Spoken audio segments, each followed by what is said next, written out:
Okay, we got to talk about your Instagram. Uh-huh. What is this picture? Let me pull it up. Let me see. Because I was in awe of you last night. I'll be honest. This is Do I need probably the mic? awkward. Huh?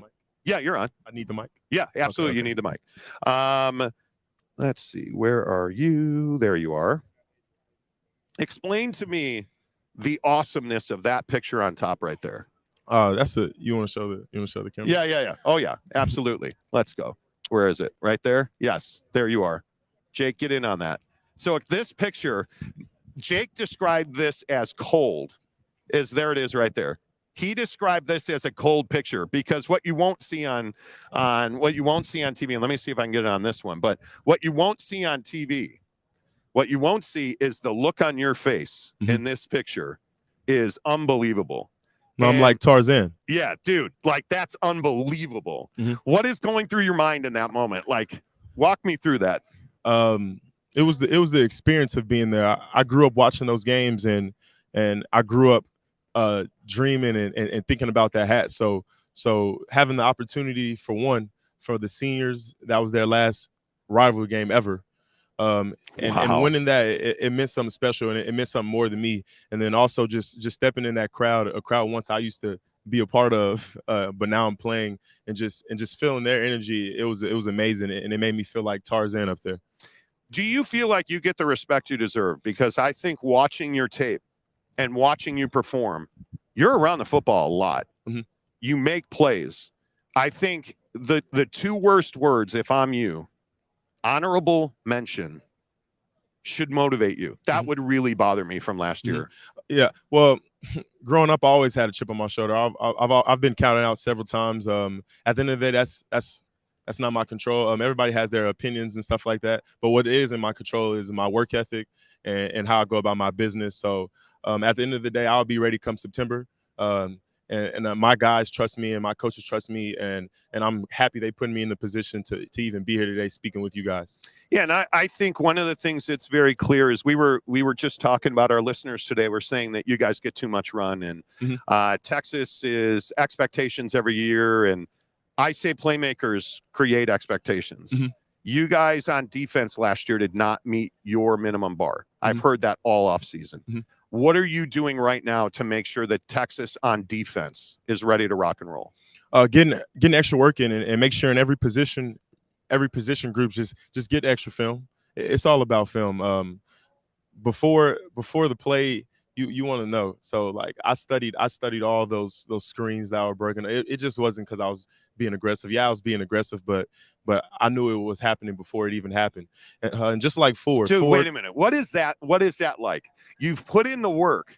Do you see it playing out in front of you? Like in that moment, you know where the ball's going. You feel like, what is that moment like? It's like taking candy from a baby. That's awesome. Yeah. So it just plays out right in front. Because are you talking about there's a UTSA interception, I think, that's running through my head. Like you look like you knew watching that play last night. We were watching your tape last night, and it looked like you knew where that ball was going. I knew it was going there, but honestly, I didn't know it was going to be overthrown. Okay. I didn't know it was going to be overthrown, so I was being in the right spot at the right time, and that was God. That was all God right there. Yeah, dude, that's amazing. As we talk to Jahdae Barron, where does that name come from? Because I got to be honest with you, it's also got a ring to it. Okay, so you know y'all know the singer Jahdae. Oh yeah, of course. So my mom named me after the singer Jahdae. Just put Jahdae. Wow. That's some expectations, dude. Yeah. Like you got to be talented. I'm kind of talented. Hey, look, I sing a little bit, but look, I won't give y'all nothing. You sing today. a little bit. Just a little bit. I'm off time. Okay. I like it. Let's talk about expectations. 2-5 in one-score games last year. When you hear that as a defense, that's not a stat that you're going to love. What do you guys do to improve in tight games? Bought in and trusting Coach PK's plan. Because once we trust his plan, because he's an amazing coach, he has the history behind it. He has the stat line behind it. So just trusting what we got on for the week, and it'd be amazing, and just trusting him. Pete, you mean Kwiatkowski, whose house in Scottsdale I used to manage. That's a crazy story. That is. I'm not even joking. He comes from, obviously, he's got a ton of experience. And I wonder when a guy like that, because you talk about buying in, I think that's a term that everybody uses. Well, buy in, do it.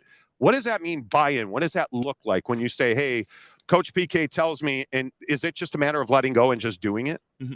See, okay, so today's Wednesday.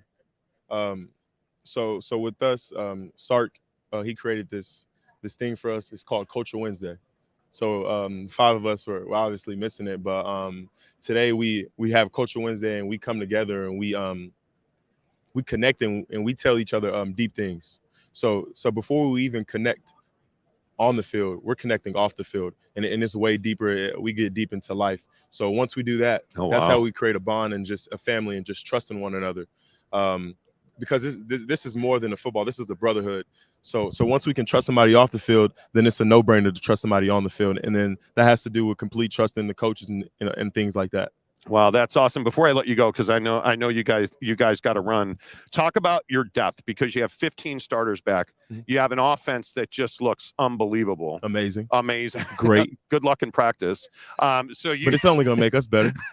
Going against the best just makes us better. But are the expectations? Do you guys hear those expectations? Do you? Because we can talk in jargon about shutting it out, and mm-hmm. How much do those expectations and those narratives impact you guys? We're gonna get positive, and we're gonna get negative things. At the end of the day, we just have to work. We know what our goal is, and we just have to work and be locked in. At the end of the day, we're gonna get great, and we're gonna get bad things. But at the end of the day, we're gonna work, and we're gonna be ready come September. Keep being Tarzan, I guess. Tarzan. I love that picture, man. Good to see you. Stay healthy. I look forward to watching you play. Thank you. There you go. Jahdae Barron from Texas. Absolutely awesome. And I told you about that picture. I told you that Instagram picture was going to be a home run, man, because you just look at the swagger. And maybe this is the thing that I buy into too much. I think when you're Texas, and everybody expects, and we keep talking about the stupid expectations, and is Texas back? I don't care. How do you handle that? How does that impact you? How do you let that, change the way you play? How do you let those, furthermore than that, how do you let those expectations change the way you treat your teammates, your professors, your support staff, your mom, your dad, your brother? Right? Because that's ultimately, and I know people think that we make too much out of this stuff, but I promise you we're not. That ultimately is what makes you a good team or a bad team. Because if you can handle the expectations and you can hold those expectations, really, because you don't care about the expectations, they can't change you. And I think so many times in college athletics and college sports, we have so many dudes that get changed by expectations.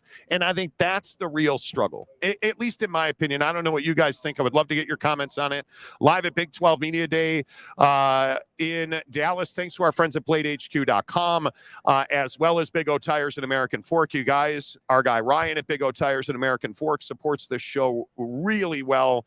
They are the lift kit kings of Utah County. And I don't often talk about guys specifically, right? But Ryan at Big O Tires and American Fork has taken care of me personally. He has worked on my Jeep. He has tinted my windows. He has done my oil changes. He has done my tires. He has worked on my family's cars. He's just a genuinely nice guy that does really good work. And when you have the Big O Tires brand behind you, the quality is already assumed. But he doesn't take things for granted. He pays attention to details. They communicate really well. And at the end of the day, your car's going to roll out of there far better than it rolled in there, whether that's a lift kit, whether that's tires, an oil change, an alignment, tinting your windows, replacing a windshield, you name it. The guys at Big O Tires and American Fork get the job done for you. So make sure you go in and see those guys. Tell me you heard about it on the Monty Show. Big 12 Football Media Days presented by our guys at BladeHQ.com, the best knives by the best knife makers, and Big O Tires and American Fork.